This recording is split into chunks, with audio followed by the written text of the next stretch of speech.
మరో 49 మంది ఎంపీలపై వేటు 3 రోజుల్లో 141 మంది సస్పెన్షన్. దేశ చరిత్రలో ఇంతమంది ఎంపీల సస్పెన్షన్ ఇదే తొలిసారి. పార్లమెంట్ 2/3 వంతు తగ్గిపోయిన ఆపోజిషన్ స్ట్రెంత్. బిల్లుల ఆమోదంలో బీజేపీకి నో ఛాలెంజ్. మరో 2 రోజుల్లో ముగియనున్న వింటర్ సెషన్. సస్పెన్షన్ల పర్వం. లోక్సభలోకి 2 దుండగులు ప్రవేశించి రచ్చ చేసిన మర్నాటి నుంచే పార్లమెంట్ లో ఎంపీల సస్పెన్షన్ల పర్వం మొదలైంది. ఆ రోజు లోక్సభలో సమావేశాలకు అంతరాయం కలిగిస్తూ గందరగోళానికి కారణమైన 12 మందిని స్పీకర్, రాజ్యసభలో ఒకరిని చైర్మన్ సస్పెండ్ చేశారు. సోమవారం కూడా అదే సీన్ రిపీట్ కావడంతో ఉభయ సభల్లో ఏకంగా 78 మందిపై వేటు పడింది.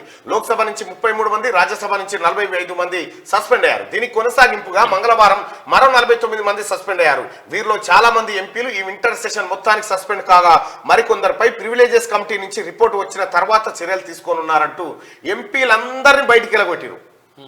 విపక్ష ఎంపీలంతా బయటనే ఉన్నారు. ఇక లోపల కేవలం కూర్చున్నది బీజేపీ వాళ్ళు, ఆ తర్వాత వాళ్ళ మిత్రపక్షాలే. పార్లమెంట్లో ఇక్కడ మీరు చూడండి, గమ్మత్ విషయం ఏంటంటే వాడు బాంబులు పొగ బాంబులు వేసినోడు వాడు ఏం చెప్పిండు, నేను ఇది దేశవ్యాప్తంగా చర్చ కావాలని చేసినాను. అవుతుంది కదే వాడు కోరుకున్నదే ఇక్కడ జరుగుతుంది. ప్రధానమంత్రి లేకపోతే అమిత్ షా గారు ఒక ప్రకటన చేసి దీనిపైన ఒక స్పష్టతనిస్తే సరిపోయే అంశానికి మొత్తం దేశ చరిత్రలోనే ఎన్నడూ సస్పెండ్ చేయనంత మంది ఎంపీలను సస్పెండ్ చేస్తే ఈ పరిస్థితులు అధికార పక్షానికి కొంత ఇబ్బందికరమైన పరిస్థితులుగా దాపరించే అవకాశం ఉంది. పార్లమెంట్లో భద్రతా వైఫల్యం ఘటనపై మంగళవారం కూడా ఉభయ సభలు దద్దరిల్లాయి. ఇటు అధికార పక్షం అటు ప్రతిపక్షాలు పట్టు వీడకపోవడంతో ఉభయ సభల్లో వాయిదాల పర్వం కొనసాగింది. గత బుధవారం లోక్సభలోకి 2 దుండగులు ప్రవేశించి స్మోక్ క్యాన్లతో పొగను రిలీజ్ చేసిన ఘటనపై చర్చ చేపట్టాల్సిందేనంటూ మంగళవారం కూడా రాజ్యసభ, లోక్సభలో సమావేశాలు ప్రారంభం కాగానే ప్రతిపక్ష పార్టీల ఎంపీలు ప్లకార్డులు పట్టుకొని నినాదాలు చేస్తూ వెల్లోకి దూసుకెళ్లి ఆందోళన చేశారు. అయితే ఇక్కడ ప్రజలారా మనం ఇక్కడ అబ్జర్వ్ చేయాల్సినటువంటి అంశం ఏంటంటే లోక్సభ, రాజ్యసభ, పార్లమెంటు ఈ 2 కలిపితే పార్లమెంట్. ఈ పార్లమెంటులో ఈ వింటర్ సెషన్లో జరగాల్సిన చర్చ ఏంది? ఒక్కసారి పార్లమెంటు నిర్వహణ ఒకరోజు ఖర్చు ఒక్కసారి చూస్తే మనం కోట్లలో ఉంటుంది.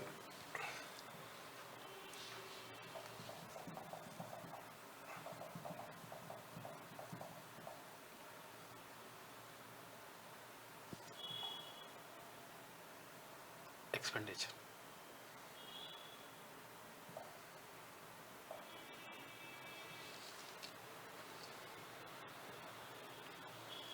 ఒక నిమిషానికి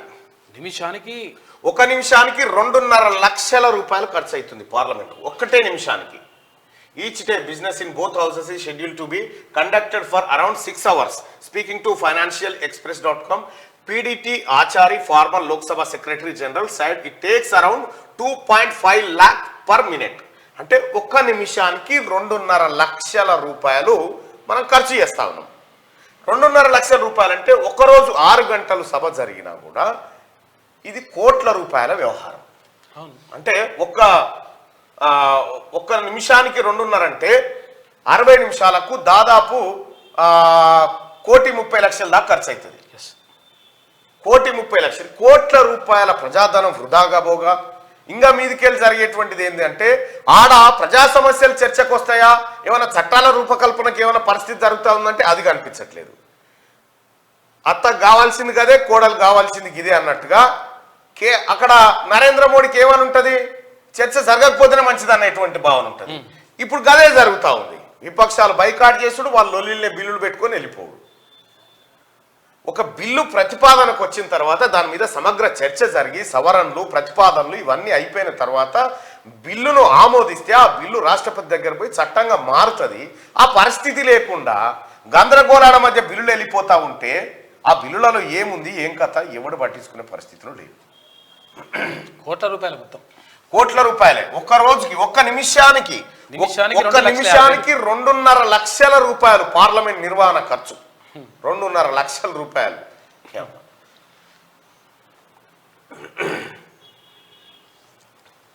పార్లమెంట్లో భద్రతా వైఫల్యం ఘటనపై మంగళవారం ఉభయ సభలు దద్దరిల్లాయంటూ ఈ వార్తను చూస్తా ఉన్నాం. ఇటు అధికార పక్షం అటు ప్రతిపక్షాలు పట్టు వీడకపోవడంతో ఉభయ సభల్లో వాయిదాల పర్వం కొనసాగింది. గత బుధవారం లోక్సభలో ఇద్దరు దుండగులు ప్రవేశించి స్మోక్ క్యాన్లతో పొగను రిలీజ్ చేసిన ఘటనపై చర్చ చేపట్టాల్సిందేనంటూ మంగళవారం కూడా రాజ్యసభ లోక్సభ ఇంకో 2 రోజులు అయితే సమావేశాలు అయిపోతుంది. చేతులు దొరుకుకొని నామకే వాస్తే సమావేశాలు అయినాయి పోయినాయి అన్న దేశంలో ఉన్న సమస్యలు కథం ఇక వెటన పోని. ఇప్పుడు పొగ బాంబు కంటే మించింది లేదు ఈ రాష్ట్రంలో ఈ దేశంలో.